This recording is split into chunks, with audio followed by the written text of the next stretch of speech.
Sabihin mo nga sa iyong katabi kung ano yung pinaniniwalaan mo, yan ang mangyayari sa buhay mo.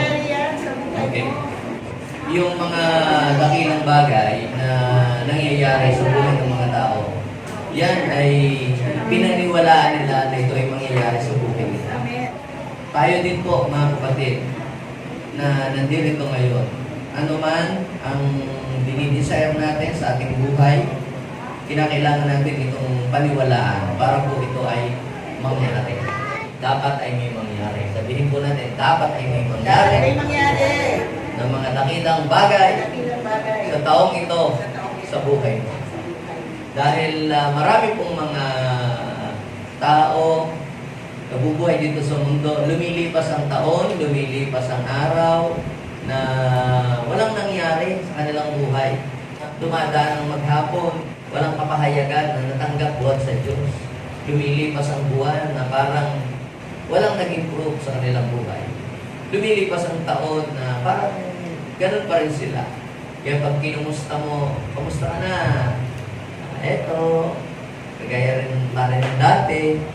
So, ibig sabihin ay walang nangyari. Imagine mo, 10 taon na kayong hindi nagkita. Tapos nung nagkita-kita kayo, ang sagot sa iyo ay kagaya pa rin siya ng dati.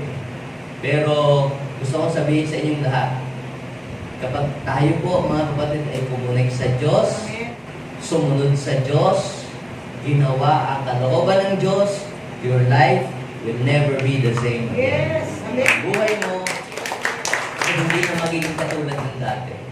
Yan. Magkakaroon ito ng pag-angat, magkakaroon ito ng pag-unlad, merong development na mangyayari sa iyong buhay. So, yan ang purpose ng Diyos sa atin. Kaya tayo ay tinuturuan, kaya tayo ay tinutuwid ng Diyos para ang buhay natin ay umunlad. No? Hindi lang, pag sinabi natin pag-unlad, hindi lang naman yung tumutukoy sa dumami ang pera, umunlad. Hindi. Una, yung ating karakter, umunlad tayo. Yung ating relationship sa Kanya ay umunlad. Yung ating pakikitungo sa kapwa ay umunlad din. Yung ating knowledge ay umunlad din. So, tayo kinakailangan ay umunlad sa lahat ng area ng ating buhay. Okay, this month of July, we have a new series. Ang pamagat po ng pag-uusapan natin sa buwan na ito, mga kapatid, ay pinamagatan po natin from small to great. Sabihin nga po natin, from small to great. Marami na sila po ay nadi-discourage sa resulta ng kanilang mga effort na ginawa o sa resulta ng kanilang mga ginawang pagpapagod dahil sa napakaliit po na outcome ng kanila pong ginawang maring trabaho or sa ministry. At parang tayo gusto na nating sumuko. Imagine mo, kung ikaw ay negosyante, ikaw ay namuhunan ng kalaki-laki, tapos at the end of the day, halos konti lang or break even or minsan pa nga negative ang nagiging resulta ng ating paghihirap. At minsan parang natin na tayo gusto umayaw. Maging sa ministry din, we did our best, nagpakain tayo, nagpamerienda, naglilibre pa. At the end of the day, parang wala naman tayong na-harvest. Tayo ay nadi-discourage. Lalo na pag nakikita natin yung mga malalaking ministry, yung mga successful people, diba? Yung mga taong umulat na. Pero hindi po natin nakikita. Ang nakikita lang natin yung nangyayari in the outside.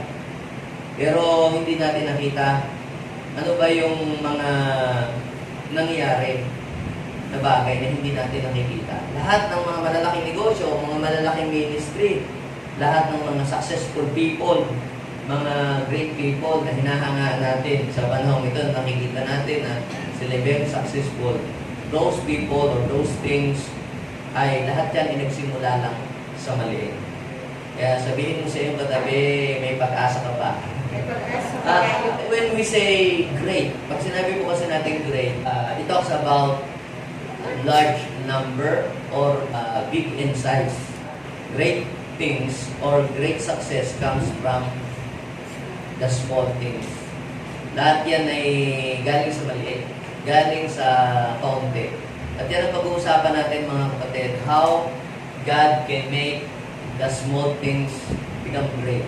I pray na sa buwan ng July ay magtanim si Lord ng seed of greatness sa inyong puso. Pag sinabi nating seed of greatness, ang seed, yan po ay maliit na seed lang. Yung great oak tree ay hindi po yan nagsimulang sa malaking puno. Ang isang puno ng mangga ay hindi po yan nagsimula sa malaking puno. Yan po ay nagsimula sa maliit lamang. Ngayon, kukunti pa ang pera mo, kukunti pa ang ministry mo, ang business mo ay sari-sari store pa lang. Gusto kong sabihin sa iyo, may pangako si Lord na magiging great yan in the future. Yes. Okay, so samahan po ninyo ako sa Book of Job, chapter 8, verse 7. Yung nananampalataya tayo ang mangyayari sa buhay natin. 1, 2, 3, go! Job chapter 8, verse 7. And though your beginning was small, your latter days will be very great. Sabihin mo nga sa iyong katabi, great things are waiting for you in the future. Huwag kang ma-discourage sa buhay. Huwag kang ma-discourage sa small result ng tagumpay ng iyong negosyo. Huwag kang ma-discourage sa maliit na resulta ng harvest sa iyong ministry. Huwag kang ma-discourage sa nangyayari ngayon sa iyong pamilya. Bakit? Because great things are waiting for you in the future. Basta magpatuloy ka lang. Ituloy mo lang yung ginagawa mo. Ha? Ituloy mo lang yung pinapagawa sa iyo ng Diyos. Dahil darating ang araw, magugulat ka sa gagawin ng Panginoon. Nung nag-start po, ako sa ministry, ako po ay masyado pong nadi-discourage. Bakit po? Dahil I did my best para yung ministry, magkaroon ng mga churches, pero nothing happened. Sabi ko na lang, baka naman hindi naman ako tinatawag ng Panginoon sa ganitong bagay. Pero ako po ay na-encourage. At ako po ay nagpatuloy sa Lord, sa akin pong ginagawa. At alam niyo po, naging fruitful naman at naging productive. At ngayon, biyaya ng Diyos, ay meron na tayong mga churches sa different part of Pangasinan. We started here, at ngayon, mga kapatid, ay nakaka-bless. Bakit?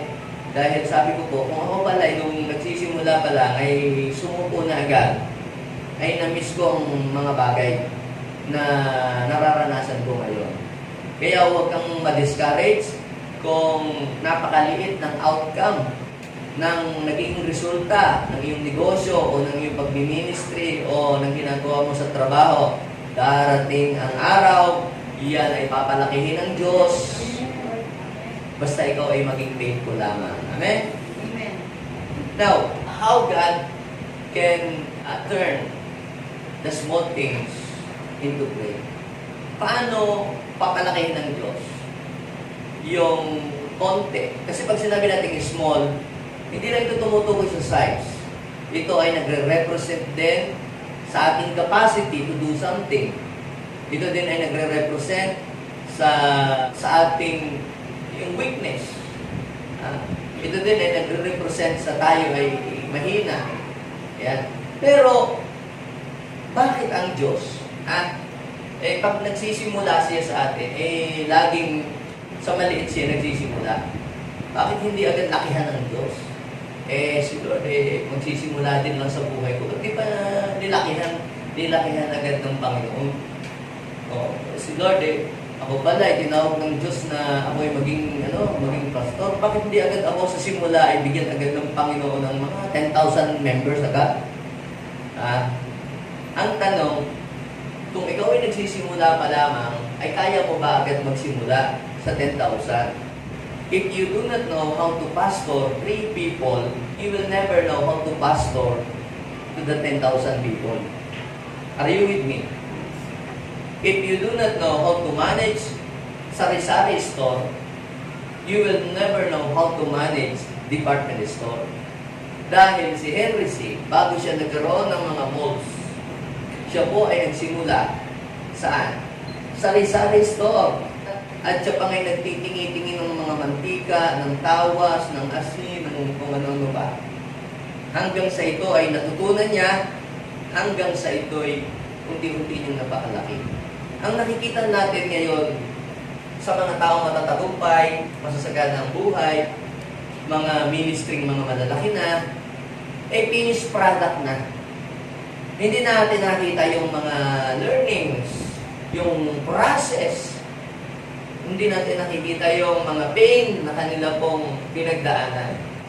Kaya, una, how God can turn the small things into great sa buhay mo, ito ang nakita ko mga kapatid.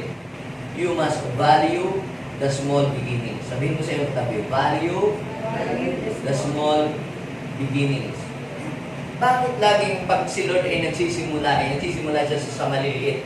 Bakit? Because God knows our capacity. Alam ng Diyos na hindi pa natin kaya. Kung kayo po ay mayroon pong anak. Halimbawa, first day of school. Papabaunan niyo po agad ba siya ng 1,000 or 10,000? Tanong lang naman. Ganun po ba yun? Hindi. Ako nga, kung ako'y pumasok ng kinder, hindi nga ako pinaghawak ng aking ginanang pera. Una, walang pera eh. Ano lang, yung sandwich lang, at saka juice, yun lang ang dala ko. Bakit?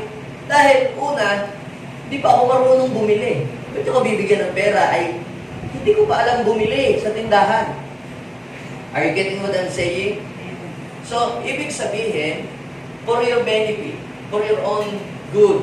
Kaya hindi ka pa muna binibigyan ng Diyos ng malaki agad sa simula ay dahil alam ng Diyos ang iyong kakayahan.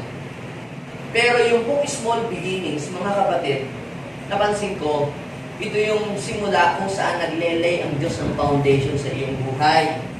Diyan ipinanganak ang dreams. Wala pa actually nga yung iba hindi nagsimula sa kaunti eh. Yun yung iba nagsimula sa wala pa nga eh.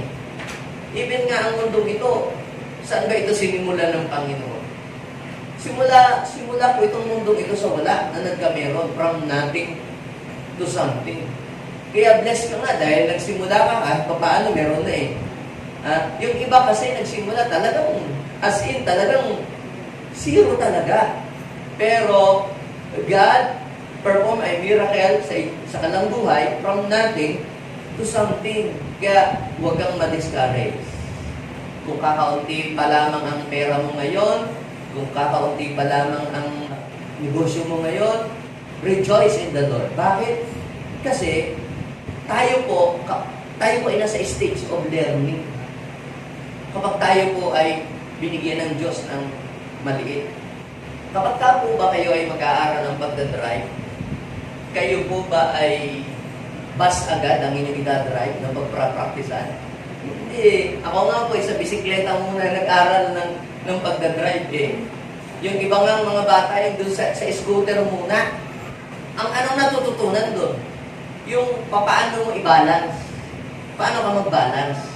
A journey with 1,000 miles begin with one step. Diba? Hindi naman agad, malaking hakbang agad eh.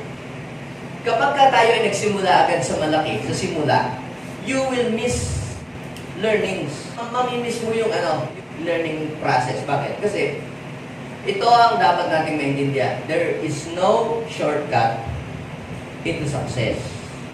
Value the small beginnings. Dahil yung small beginnings na yon ay marami tayong lesson na mapupulot doon. Anong lesson? Una, God is shaping our character. God is molding us and teaching us how to be patient. Paano tayo magiging matyaga. Tinuturuan din tayo ng Panginoon na maging thankful. Ang isang tao po na nagbavalue sa small things, siya po ay thankful person. Siya ay marunong magpasalamat. si Jesus, nangangailangan siya ng tinapay para pakainin ang 5,000 people. Walang mag-donate. Walang bakery na mag-supply sa kanya para mapakain ang libu-libong tao. Pero merong nag-volunteer ng tinapay. Actually, doon nga sa isang situation bata ang ginamit. Doon sa isa hindi sinabi. Meron lang ilang tinapay at maliliit na isda. Yan. Kinuha niya ang 7 tinapay at ilang, ano yung word? Maliliit. Sabihin natin, maliliit na isda. At nagreklamo sa Batangas kaware, nagbigay pa'y prakaunti. Yun ba ang makikita natin naging reaction ni Jesus sa kakaunti? Ha? Actually, binibigyan tayo muna ng Diyos sa kakaunti para tingnan kung ano ang iyong attitude. Yun pong tao na thankful sa mga maliliit na bagay ay magiging thankful din siya doon sa malalaki na darating sa kanyang buhay. Kung sa maliit na bagay hindi ka marunong magpasalamat sa Diyos, di lalo na pagdating doon sa mga malalaking bagay. Bakit po? Sapagkat ang small things at saka yung great things is just a magnifying glass kung ano yung attitude na meron ka. Alam mo, yung kapitbahay namin, suma ng ugali. Bakit? Hindi naman siya dating gano'n. Konti pa lang ang pera niya. Friendly siya.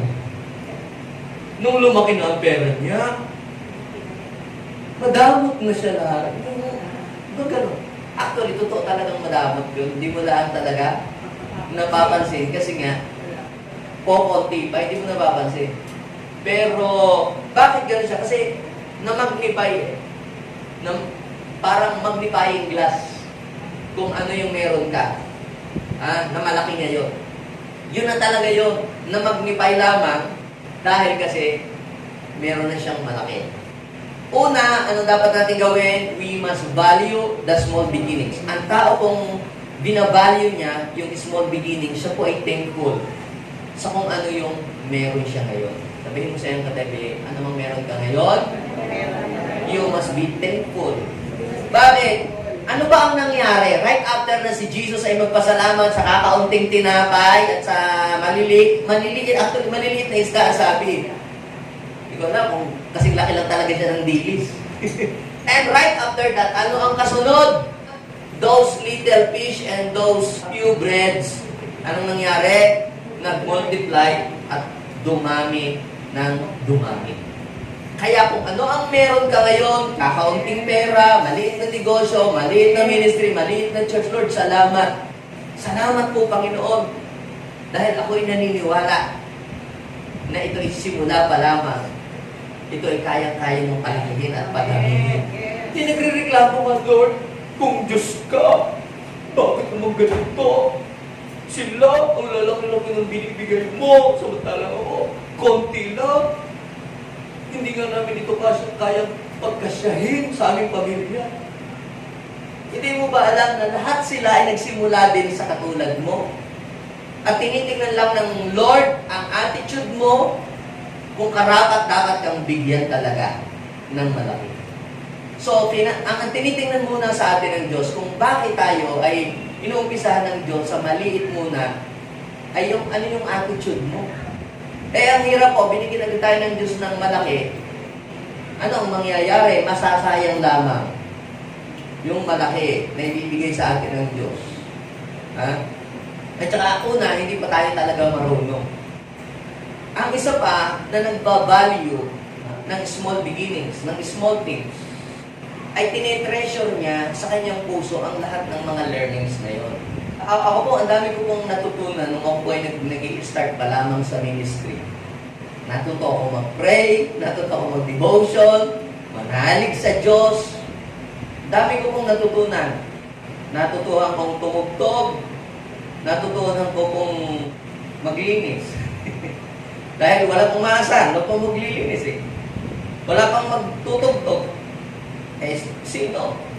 Eh di, inaral ko ang pagtugtog. So, nung nagsisimula, dahil sa wala nga natutuhan ko ang mga bagay na yun. So, blessing ang pagsisimula ng small things. Kaya huwag kang ma-discourage. Si Jesus, nang nag-start po siya sa ministry at nagpakilala sa Bible, hindi agad great ministry eh. Saan nagsimula si Jesus? Sa temple. Napansin ko, some of us here, nag-start lang sa temple. Yung mga magagaling ng mga musician, mga successful businessman, magagaling mga magsalita, mga motivational speaker, all those things. Napansin ko hindi man, not all, but majority of them, galing lang sa church, dating mahiyain, di ba? Hindi marunong na magsalita, tapos natuto sa church, opening, closing prayer, then testify, then mag-manage ng small group, hanggang sa ngayon, nagmamanage sila ng mga big company. Saan sila nagsimula? Sa church. Ano lang ka lang hinawakan? Small ministry. Yung mga magagaling na musician, katulad halimbawa nila, Danny Esjoco, yung mga arranger sa isa sa instructor sa UST, si Rico Bicol, yan lahat ay nagsimula sa ating church. Sila Danny Esjoco, yung mga malalaking ngayon, kilala. Sa church sila nag-start at napakaliit lang ng kanilang simula. And today, they become a great men, great women of God. Pero saan sila nagsimula? Sa maliit. Si Jesus, paano nagsimula? Pakinig-kinig lang sa templo. Naalala niyo po ba nung hinahanap siya ng parents niya? Kasi naiwanan pala siya temple, hinahanap sa mga kapitbahay, wala. Bumalik siya sa Jerusalem. At kahanap ng kahanap, si Jesus nakita nila sa temple. Sabihin mo sa iyong katabi, makikita mo lang si Jesus kapag hinanap mo siya. At matatagpuan mo si Jesus, hindi sa mall, hindi sa beach, sa church. Ay nakita niya si Jesus. Nagulat siya. Nagulat yung kanyang mga ginaba kasi kausap niya mga rabbi, yung mga talagang mga great teacher, yung mga talagang dekalibre na mga teacher. At siguro, nagtatanong siya, nakikipag-usap. Nung ako po ay mag-start, hindi po ako agad pastor of pastors. Saan ako nag-start? Nag-start po ako na alalay ng pastor. Uso pa ho nun yung mga attache case. Ano ganyan mo pa? Yung mga ganang tagabit, pinabigat naman ng mga attache case. Tapos biglang nag-level up, naging yung belt bag, yung may belt bag, tagatala ng belt bag. Utusan o tagabili ng mga kailangan nila. Kaya, ganun ako nagsimula. Sabi ng Lucas, chapter 2, basahin natin yung Luke chapter 2. Umuwi si Jesus sa Nazareth kasama ng kanyang mga magulang at patuloy siyang naging masunuring anak. Ito yung small beginnings. Kaya, mga kapatid, we must go back to our beginnings. Diba kung minsan parang nagiging na tayo, naging proud, naging mayabang, naging mapagmataas, balikan mo yung simula. So sabi po doon, patuloy siyang naging masunuring anak. Ang lahat ng bagay na ito ay, iningatan ng kanyang ina sa kanyang puso. Yun yung small beginnings ni Jesus. Ang simula, talagang masunurin siya. Anong simula, ito yung kanyang ginagawa.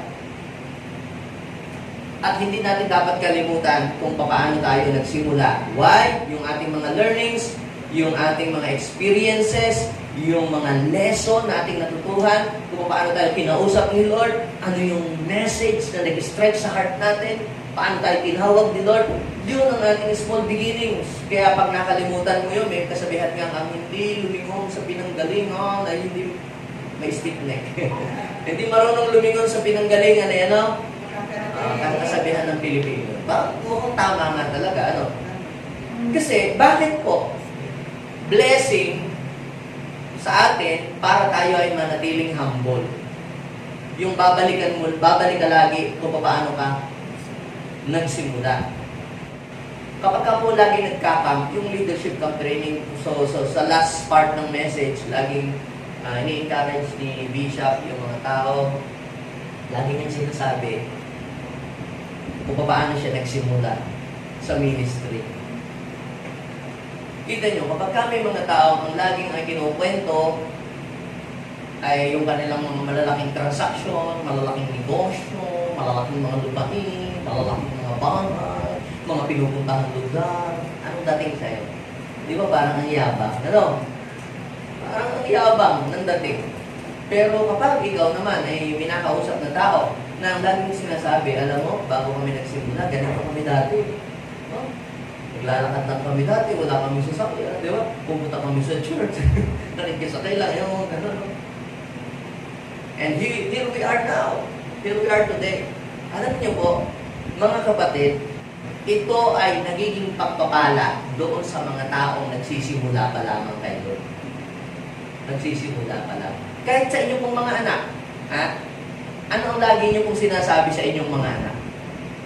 Anak, alam mo, nagbata kami. Bless ka ngayon. Ang baon mo, 100. Alam mo kami noon, piso lang ang baon namin. Tipid na tipid kami. Gano'n. Bakit mo sinasabi sa iyong anak yun? You value the small beginnings. Bakit? Yung small beginnings na yon can give a great lesson to your children and to the next generation. Hindi yung mami, kailan ba kayo nagsimula? Anak, wala akong maalala. Ganun ba yun? Hindi ko alam. Basta naiintindihan ko lang. Natanda ko lang. Hindi, di ba mga kapatid, yung mga nanay natin, lolo natin, lagi kinukwento paano sila simula. Kasi yun yung foundation, mga kapatid. Our small beginnings are the foundation of greatness. Paano tayo nagsimula nun? Nagpe-pray lang tayo dito. Paano tayo nagsimula? Nananalangin tayo, nag-a-ask kay Lord ng direction. Yun yung small beginnings. Kaya you must value it and do not forget those things. Bakit? Kasi yun ay kasangkapan para ikaw ay magtagumpay. Kasi yun yung basic things. Hindi mo pwedeng kalimutan at alisin yung mga basic. Paano ka lumusog? Paano ka lumaki ng ganyan? Because you always practice yung basic. Ano? Ano ba yung basic? Kumakain ka 3 times a day. Ba't ka ba lumaki? Basic yun. Yun talaga, di ba? Minom ka ng tubig. Gi-ehersisyo ka. Kaya tumanda ka na. Umunlad ka na. Dumami na ang iyong kabuhayan. Lumaki na yung kabuhayan. Lumaki na yung ministry. Yumaman ka na. Ang nangyari, you forgot the basic. Yung mga basic things na natutunan mo. Hindi ka na kumakain 3 times a day. Minsan, lumilipas na sa oras at hindi ka na rin nag-exercise at hindi ka na rin masyadong umiinom ng tubig. At hindi ka na rin kumakain ng gulay. Samantalang yung nanay natin, nung bata pa tayo, lagi tayo sinasabihan, anak, kumain ka ng gulay para hahaba ang iyong gulay. Di ba ganoon? Very basic. Eh, nung lumaki ka na, naging great person ka na. Di ba? Nakalimutan mo lahat yun. Yung small beginning, ano ngayon ang nangyari? Ang ating kalusugan, nasira. So, kaya lagi tayong babalik. Hindi tayo babalik doon sa ating pangit na karanasan, kundi babalik tayo para kunin yung lesson na ating natutunan. Kapag sinasabi mo yung small beginnings mo, nagiging encouragement ito doon sa mga taong nagsisimula ka lang. Are you following me? Nung nag-start po ako sa ministry, ako nga po ay discouraged. Kasi yung iba, ang lalaki ng kanilang church, ang lalaki ng kanilang ministry. Pero parehas lang naman kami ng Diyos parehas lang naman kami ng Bible na binabasa. Parehas lang naman kami, Panginoon, na servant mo. Bakit gano'n? Mas mahal mo ba siya kaysa sa akin? Hindi ko naiintindihan. Until one day, may nakausap ako na isang great man. Malaki ang kanyang ministry. And he shared a lot of things to me. Paano siya nagsimula? Nagsimula daw ako ng ministry, walang kapera-pera, gitara lang kanilang ginagamit. Ganun. Hindi halos makabiling ng chair kasi wala talagang pera, may hirap ng miyembro, gano'n. At ako'y nakarelate. Di ba? Ako'y nakarelate. Sabi ko, Lord, ako pala ay nasa right track. Tama pala yung aking daan na dinadaanan. At alam niyo po, because of the testimonies, nagpatuloy lamang po ako sa awa ng Diyos. We have 20 churches na dito sa Pangasinan. So, ibig kong sabihin, mga kapatid, ha? We must value our small beginning. Ang tao na nagbavalue sa kanyang small beginnings, nagpapasalamat siya sa Diyos. At kapag nagpasalamat ka sa Panginoon, papalakihin ng Panginoon yung maliit na meron ka kasi ikaw ay thankful. Binigyan ko na, hindi na marunong magpasalamat, hindi ko na siya bibigyan. Magyayabang ka pagka lumaki na yan.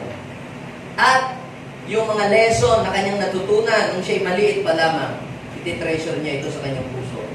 At kapag isinyer po ninyo sa next generation ang inyong naging simula nung kayo maliit pa lamang, nung hirap pa sa buhay, it will become a blessing to them. Kasi lahat na nakikita ng next generation, finished product na puro alwan. Kaya kailangan po yung mga pinagdaanan natin yun ay marinig ng mga next generation na nagsisimula pa lamang sa buhay nila. And they will learn something from our past experiences nung tayo po ay nagsisimula pa lang. O sino po dito ang meron ng mga anak? At kayo ng mga anak, kapag sinasabi ng inyong mga magulang, yung small things, yung pinagsimula, kung paano nagsimula kayo, what do you feel? Kayo ba ay nalulungkot o nai-inspire? Ako po ay nai-inspire.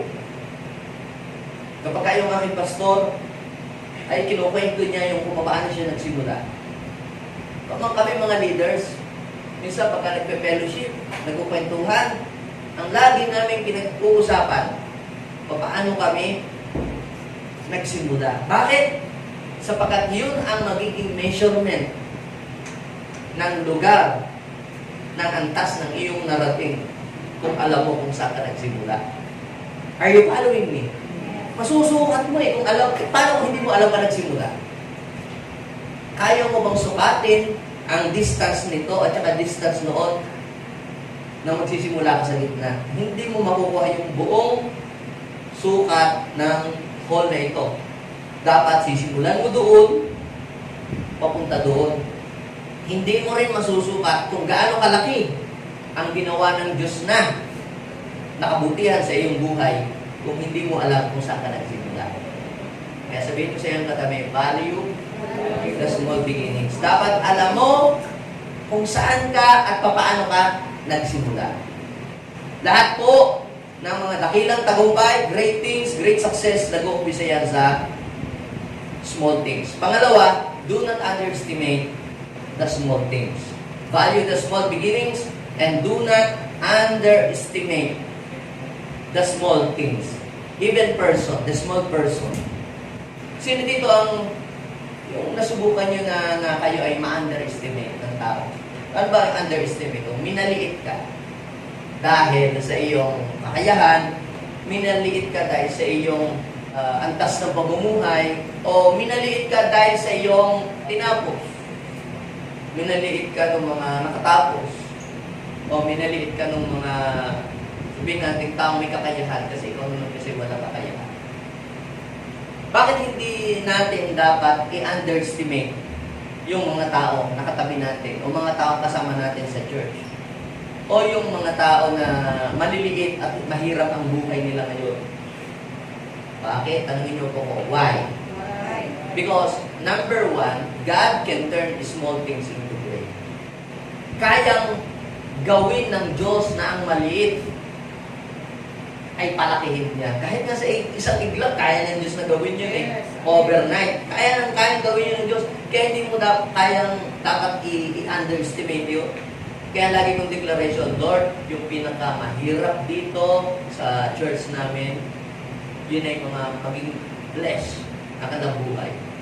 Ako nga po dati may dumating dito na umattend sa church natin. Kasi galing siya from Bicol, pumunta siya dito, naghahanap siya ng church kasi siya ay nag-for good na dito.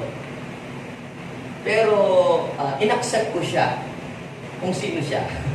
Siya ay aking tinrain, siya po ay aking dinisciple. Ginastusan ko pa nga para siya ay mag-grow kay Lord. I did my best para siya mapalapit sa Panginoon. Pero at the back of my mind, iba naman tao ito yung magiging kapakapakingaba. Parang sabi ng aking mind, hindi naman magiging kagamit-gamit to. Mukha namang sayang lang ang aking investment dito. Hanap na lang ako ng magagaling. Yung graduate sa Bible School, yung may doctoral degree in theology. Wala nga akong mahanap But I did my best. Paano siya ma-develop at lumago kay Lord. Pero sabi ng aking mind, para namang hindi siya magiging useful dahil bulol siya. Hindi nga magaling mag-English. But in my heart, I never underestimate him. Ang first ministry niya, nagtuturo siya sa mga bata. Hindi magaling mag-preach. Nagtuturo lang sa mga bata. Sinasayawan niya lang. Sinasayawan niya lang. Ay, natutuwa ang mga bata sa kanya dahil sa kanyang para siya kasing clown. Alam niyo po, tinuruan niya mga bata, nag-pray, mga Bible verses, hanggang sa naging church. Hanggang sa na-attract yung mga parents na tuwa dahil ang kanilang mga anak ay nalalapit kay Lord. At alam niyo po, yung mga bata na kanyang tinuruan, ngayon mga professionals, teacher, accountant, architect, engineer, at hindi lang isa ang kanyang church. Marami siyang church. Sabi ko, Lord, kung in-underestimate ko pala ang mga maliit, I miss the great success. Kaya sabihin mo sa iyong katabi, do not underestimate. The poor people beside you. Meron nga tayo ditong mahirap lang siya. Wala ka pa, nangungutang pa nga sa akin. Wala rin naman ako maipautang. Yes, tagalinis pa nga ng simbahan Kaya alam niyo po mga kapatid, nung pandemic, kailangan natin mag-raise ng 5 million para mabili natin yun within a year. Nung time na yun, ang hirap talaga mag-raise ng fund. Alam niyo po, isa, yung taong yun sa ginamit para mabayaran natin, mabili natin yung lupa. Kaya sabihin mo sa iyong katabi, do not underestimate the poor people beside you. Kaya sabihin mo sa iyong katabi, sister, brother, nakikita ko sa iyo, pauunlagin ka ng Diyos. Do not underestimate yung mga bata na pakalat-kalat ka. Yung mga bata naman, wala naman yan. Malilikot naman yan. Naalala ko dito si Prince, pag ako nag-preach, parang gusto na akong palitan sa pag-preach. Nakakita ko, parang gusto ko na magalit sa mga bata. Pero si Jesus, ang nagagalit lang naman yung mga Pariseo, Diyos, saway ng mga bata. Pauwiin nila yung mga batang yan, magugulo. Pero alam niyo po, si Jesus, in-appreciate niya yung mga bata. In-appreciate. Binless pa nga ni Jesus. Alam niyo, ngayon, konting panahon na lang, magpapalipad na yung aeroplano sa Himpapawid. Pati na sa church mo, nabackslide, napapunta sa mga adik ang nag-disciple. Sirabo na. Kaya mga kapatid, mabuti nga at yan ay nasa church. Dahil matuturuan niya ng salita ng Diyos. Isang araw, he or she, that boy or that little child will become great. Basahin niyo po yung Matthew chapter 13 verse 32. Yun daw pong mustard seed. Gano'n ba kaliit ang mustard seed? Mas maliit pa po sa butil lang bigas. Pero kapag yan ay ilagay sa lupa, dapat mapalagay siya sa tamang lupa, hindi sa semento. Sa matabang lupa, ito ay nagiging mas malaki kaysa alinmang halaman at nagiging punong kahoy, kaya nakapagpupugad ang mga ibon sa kanya. Kita nyo, nagsimula lang siya sa maliit, nagsimula siya sa binating, hindi ka pansin-pansin, pero pagdating ng panahon, naging blessing siya sa marami. Kasi nagpupugad yung mga ibon, nakasisilong sa kanya. Kaya do not underestimate small person or small people, na yung mga poor people, hindi patapos ang Diyos sa kanya. Ha? Sabihin mo nga sa'yo katabi, hindi patapos si Lord sa iyo. Yes. Pangalawa, God is able to use small things in order to do great things. Hindi mo dapat i-underestimate ang mga maliliit o ang small things. Bakit? Dahil yan ay kinakasangkapan ng Diyos sa paggawa ng mga dakilang bagay. Sa Bible, from Genesis up to Revelation, makikita natin yan na every time na si Lord ay gagawa ng mga dakilang bagay, matitinding bagay, ang kanyang ginagamit maliliit. Kung kayo po ay halimbawa sasali sa basketball at pipili kayo ng player na sasali sa liga, sino po ang inyong pipiliin kasali sa mga liga? Yung mga unano? Hindi kayo pipili ng unano. Dahil alam ninyo na pag-rebound, talo kayo. Pero si Lord, kung meron na siyang pipiliing isasali sa kanyang team, isasali sa kanyang great works, yung maliliit ang kanyang pinipili. Hindi nga, kung tutusin niya, yung mga hindi magagaling ang pinipili niya. Yung mga disciple ba na sinama niya sa team, magagaling ba yun? Graduate ba yung sinali niya sa team? Ang walang ibubugay, wala kang maipagmamalaki. Bakit? Kasi ganito yan. Ba't sila pumipili ng maliit? Hindi yung magaling agad ang kanyang pinipili. Kasi hindi naman niya kinakailangan ng lakas ng tao para makagawa ng dakilang bagay. Hindi rin niya kailangan ng magaling para makagawa ng dakilang bagay. Bakit? Kasi magaling na siya. Ang kailangan niya lamang ay yung taong willing at handang isurrender ang kanyang buhay sa Diyos at ipagamit ito. Kaya yung kalakasan, greatness ng Diyos, ito ay tinatransfer ng Panginoon doon sa mga taong willing. Si Gideon, di ba? Actually, millions of people ang talagang umaatake sa Israel. At sila po'y inaalipin, kinakawawa. So, pray sila kay Lord at sila tinugo ni Lord. Imagine yung angel, pinapunta doon sa pinakamaliit na lipi sa Israel. Pumunta kay Gideon at sinabi, he is a mighty man, he is a hero. Mighty man, hero. Ito nga, takot nga ako eh. Kita nyo nga, gigiig ako ng trigo, nandito ako nakatago. Hindi ko makayang labanan yung mga kaaway namin. Tapos ako pa, aming lipi, pinakamaliit. Tapos ako pa, pinakamahina. Tapos sasabihin mo, ako ay great man, mighty man. Paano nangyari yun? Nasabi ng Lord sa verse 16, mangyayari yun kasi makakaya mo to sapagkat tutulungan kita. Matatalo mo ang mga Madyanita na para ka lang lumaban sa isang tao. Ang mga small, ang mga mahihina, sila ay nagiging great kasi ang Diyos ay kasama nila. The small will become great kapag ang Diyos ay ginamit sila at kapag ang Diyos ay sumama sa kanila.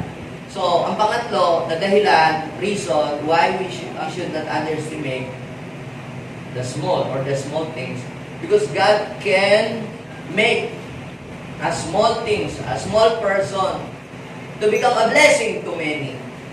Nung pinakain ko ba ni Jesus ang 5,000 at saka ang 4,000 people, sabi ko po sa inyo, hindi niya po hinire o hindi niya po ipinaklose ang garden niya o hindi niya ipinaklose ang Starbucks or Jayco.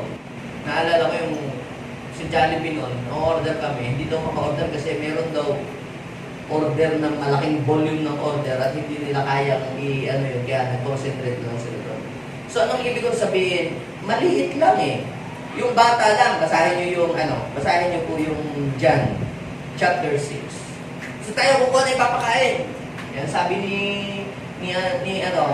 Philip, Hindi natin mapapakain itong mga taong to. Sobrang dami, wala tayong resources. Sabi ni Andrew, meron po ditong isang bata. Meron po ditong isang batang lalaki na may dalang 5 tinapay at 2 isda. Subalit, sasapat kaya ang mga ito? In-underestimate ni Andrew yung batang may dalang 5 tinapay. Tanong ito, sa palagay nyo lang, di man nakasulat dyan eh. Sa palagay nyo po, yun lang kayang batang yun ang bukod tanging may tinapay sa out of 5,000 or out of 4,000 people? Hindi ako naniniwala na yung bata lamang na yun ang may tinapay nung oras na yun. May mga matatanda din nung may tinapay. Kaya lang hindi nga sila giver. Ayaw nilang mag-contribute, ayaw nilang mag-pledge. Maubos ko yung tinapay ko. Paano ko bukas? Layo pa ng biyahe ko, diba? Mabuti na lamang po. Kaya sabi ng Panginoon, kung gusto niyo maging dakila, tularan ninyo ang mga bata. Diba? Be like a little child. Kasi ang mga little child, giver sila. Alam niyo mga bata, hindi niya iniisipin, wala ako kakainin bukas. Basta masaya lang siya magbigay. Binigay niya. And you know what happened? Sa pamamagitan ng konti lang na tinapay na yon at bata pa ang ginamit, ibig sabihin, little child, napakain po ang maraming mga tao. Ito ang maganda. Sabi ng Lord, ipunin ninyo ang lumabis. At alam ninyo ho, nung ipunin, anong nangyari? Nakaligong sila ng 12 malalaking bakol. Sabi natin, malalaki! From 5 loaves and 2 fish, nakaipon sila ng malalaki. Sabi natin, great basket. At 12, ibig sabihin niya, January, isang malaking bakol, February, March, April, May, June, July, September. At sabi ng Lord, sabi sa kwento, iniuwi. Wala naman sinabi ko sa akin, iniuwi. But I personally believe, alam niyo kung saan diniliver yung 12 bakol? Sa palagay nyo? Sa bahay namin. Sa palagay nyo? Sa bahay namin. Sa bahay, nung nag-donate. Maring ikaw, nag-donate ka sa church, ito pang budget building, pag-kiklang, pero nakikita ng Diyos yung heart mo, di ba? At humanda ka. Maring sabi mo, Lord, napakaliit lang naman itong pinipledge ko para sa gawain mo. Basta ilagay mo yung buong puso, humanda ka, yung 12 bakol sa inyong ipapadaliver ng Panginoon. I personally believe, ipinauwi ni Jesus kung sa bahay ng bata, yung 12 bakol na yun. Bakit?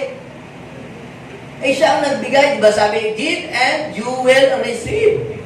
Good measure, pressed down and shaking together and running over. Gulat na gulat. Anak! Bakit ang dami mo namang tinapay na binili? Gusto ba natin yan? Saan galing yan? Hinoldak mo ba yan? Hindi po. Kasi po si Jesus, naghahanap po ng magbo-volunteer na sino daw kung magbibigay ng tinapay. Wala pong kumikibo. Binigay ko na lang po lahat yung tinapay ko. Nako, Daddy, nag-magic si Jesus. Ang daming na-bless. Doon sa kaunti na na-bless sila lahat. Siguro, isang napakalaking testimony. Pinag-usapan yun na ang mga tao ay talagang inspired doon sa dalawang story. Kaya sabihin ko sa iyo katabi, do not underestimate the small things because the small things will become great. Now, last. Ito yung pangatlo. Number 1, how God can turn the small into great, value the small, keep the lesson, the learnings, and be thankful. Lagi mong ikwento yung mga learnings. Kung paano ka nagsimula. Kay Lord, sa ministry, sa business, sa buhay, Lord. Pangalawa, do not underestimate the small things, the small people. At ang pangatlo, manage the small things properly. Manage the small things properly. Bakit po? Sino dito nangangarap na siya bibigyan ng Diyos ng malaking negosyo? Malaking lupa. Malaking kabuhayan. Yan. if you do not know how to manage the small thing, mahihirapan kang mag-manage ng malaki. Eh, bakit si Diwata? Dami niyang pinakakain. Daming tao. Grabe yun, ha? 24 hours na dating ng tao. Eh, nung in-interview siya, merong system. Bakit? Paano niya natutunan yun? Natutunan yun yung siya nagsisimula pa lang.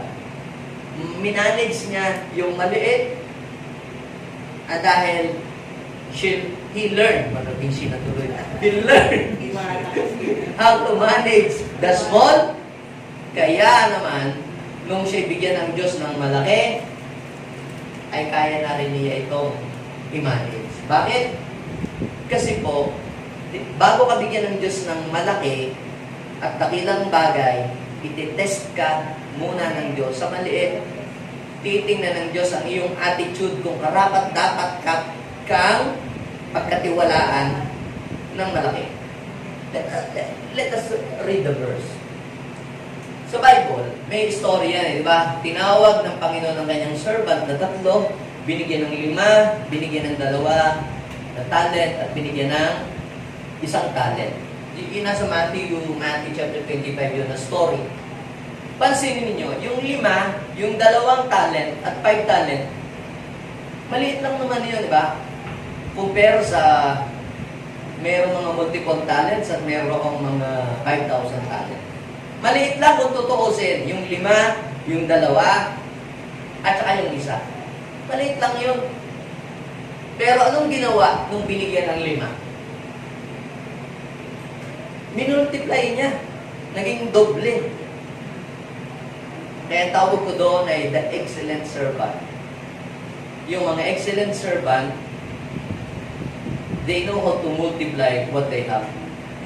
They know how to manage the blessing that they have received from the Lord. Yun namang isang binigyan ng 2 talent, ginaya niya yung style ng excellent servant. Napadabo din niya, napadami niya din. Ang tawag dyan ay average servant. The average servant. Yung ikaw ay nangongopya doon sa mga taong nagtagumpay. Gusto mo maging matagumpay? Learn how to copy the successful people. Kopyahin mo yung ginagawa ng mga taong nagtagumpay.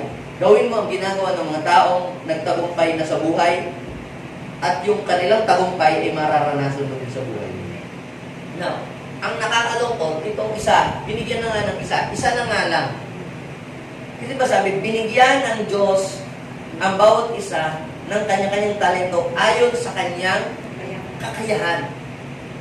So, binigyan po ng isa. Ano po ang ginawa doon sa isa na ibinigay sa kanya? Naghukay sa lupa at ibinaon. Hindi niya minanage. Maliit na ngayon kung tutuusin, pero he failed to manage the small thing that he had or he has. Anong nangyari? Pagbalik ng Lord, napakalitan pa siya. Si Jacob po, nung umalis po sila sa kanila, ang dala lang niya ay damit sa katawan at tungkod sa paglalakbay. Wala siyang pinamana sa kanya. Ang dala lang niya ay yung basbas ng tatay niya. In the future, you will become a great person. Uunlad ka. Pero hindi naman binigyan ng pera. Nag-prophesy lang na siya'y sasagana ang buhay. Then, ang story noon, napapunta siya sa Midian at nagtrabaho sa kanyang uncle. Yung kanyang uncle, meron lang siyang ilang mga tupa lang, konti, na naghihingalo. So, doon po siya nagtrabaho sa kumpanya ng kanyang uncle na si Laban. Siya ang nag-alaga. At alam niyo po, he managed the company of his uncle very well. At alam mo, testimony niya, lumago ng lumago ang kabuhayan, yumaman ang yumaman yung kanyang uncle dahil niya. So, tingnan yung sabi niya doon sa Genesis, chapter 30, verse 29 and 30.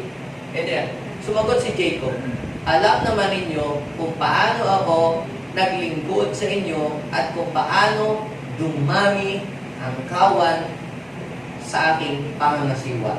So, ibig sabihin, siya ay merong ability to manage. Meron siyang kakayahan na mga siwa. Saan niyo natutunan niyo? Sa tatay niya. Okay, sabi ng verse 30. Basahin po natin. Sabay-sabay. Ang milyon-milyon, di ba? Ang sabi, ang tunito-nilada. Hindi eh, sabi, ang kaunti. Sabi natin konti.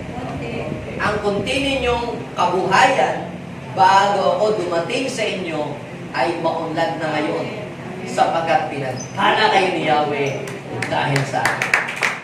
If you know how to manage the small things at kasama mo ang Diyos, you can make the small things become bigger because God is with you. Sasamahan ka ng Lord. Pag pinahawak ka ng maliit na kumpanya, yun ay mapapalaki mo. Hindi dahil sa lakas mo, kundi dahil sumasama ang Diyos sa mga mahihina, sa maliliit, at walang kakayahan para yung kanyang kapangyarihan ay doon niya ibigay. Yes. Di ba sabi, sa tulong ni Yahweh. Kaya ako kasi, ako may doctoral degree, PhD, yung puro hangin ng dala, tsaka DBT, lahat-lahat na. Kaya ko pa ang dating niya. Minsan, yun ang ipinapahiya ng Lord. At yung inaamin na, I will try my best, pero sa tulong ng Lord, mapapalago ko ito. Di ba? Gaawain ito. Yung nagdidepende sa Panginoon, yun ang sasamahan ng Diyos. So kaya sabihin mo sa iyong katabi, i-manage mo lang yung maliit. Sari-sari store na nga lamang. Yun na nga lamang ang iyong, sabihin natin, negosyo, sari-sari store. Wala na palang mantika, 2 buwan na. Hindi mo pa napapansin. Wala ka na palang asin. Di ba? Expired na pala yung yung sardinas. hindi mo nakakikita. Paano pagbigyan ka ng Diyos ng mall? Paano mo mapapaasikaso yun? Di ba? Ano gagawin mo? Kaya pag nakita ng Diyos na doon sa maliit, kung paano mo minamanage yung maliit na yun, alam nyo sa totoo lang, mga kapatid, okay, nagtuturo sa mga bata, ini-imagine ko, I am preaching to 1,000 people. Pero, liliw lang yun. Kung nag-preach ako dito, ini-imagine ko, I am preaching to the mega church. Nangyayari pala yun. Tatlo lang pala naman po ang akin. Pwede po bang mag-pray na lang tayo, tumuwi na lang tayo. Pero kahit tatlo, I give my best na mag-preach. Yung iba kasi, napapansin ko, pagkatatatlo lang, yung ipin-repair na mensahe, hindi yun ang isineshare. Ang isineshare lang, isang verse lang, tama na, tapos uwi na. Meron pong isang pastor na siya po ay na-discourage kasi nagre-rent siya ng apartment para doon ganapin yung fellowship ng church nila. Isang Sunday, bihis na bihis, kita niyo yung naka-corbata. Excited na mag-preach. Kaya lang ang dumating sa church niya, isang tao lang ang umaten. Nagpakanta siya. Nag-opening prayer, nagpa-offering, nag-preach siya sa isang tao. At umuwi na siya ay discouraged. Pero alam niyo po, ngayon, yung church na yon ay mega church na sa Africa. Thousands of people ang umali. Ano pong ibig kong sabihin? Because we value the small things. Minanage niya yung isang tao, tinuruan niya na lumago, nabago ang buhay, nag-disciple, nag-akin, nag-akay, then nag-multiply, hanggang sa naging pastor din, nag-produce din ng another pastor, hanggang sa naging isang big church sa kanilang location. Kaya sabihin ko sa inyo katabi, manage the small things you have properly. Bakit? Kasi tinetest ka lang pala ng Panginoon kung ikaw ay karapat dapat pang bigyan ng Panginoon ng malaki o hindi na. Bibigyan ka kaya ng Diyos ng 1,000,000 o ang ibibigay lang sa iyo ng Diyos ay 1,000 lang. Kung doon pa nga lang sa 100 pesos, hindi mo pa maibigay yung para sa Diyos. Paano mo ibibigay sa Panginoon ang para sa Diyos yung 1,000,000? Di mo magagawa yon because generosity starts from small things. Hindi ka magiging generous pagka madami ka na.